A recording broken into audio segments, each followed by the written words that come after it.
just trying to make it through day by day. Sadie Hills describes the past year and a half as an emotional roller coaster as she and her family tries to find peace after the death of her son, Jacob. I would never wish this on anybody ever. Is there anything you'd like to say before I sentence you? No. Hills saw her son's killer, Avion Sanders, for the last time Wednesday during a hearing where he was sentenced to life without parole for the murder. A year-and-a-half ordeal with Hills no longer having to relive her worst nightmare. We won't have to be going and dealing with that and rehashing everything over and over. Wayne County prosecutors say Sanders murdered Hills of Grand Blanc in July 2022. It's alleged Hills and Sanders met at a party and later went to this home in Detroit on West Warren.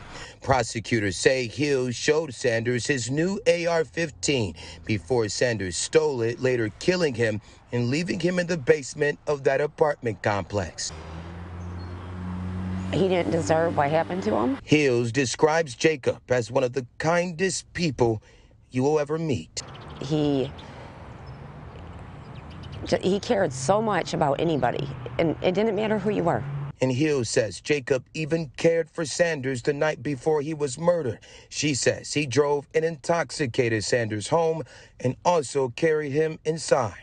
And Jacob threw him over his shoulder and made sure he got home safe. Hills says she will no longer hold on to any anger towards Sanders for his role in her son's death. During Wednesday's hearing, she even attempted to comfort Sanders' mother, knowing she lost her son too. And so when I was leaving, I was like, I looked at her, his family, and I'm like, my heart is with you. The police told me. But after leaving the hearing, Hills hoped for closure, but she says she still has questions for Sanders. Questions she may now never get the answers to.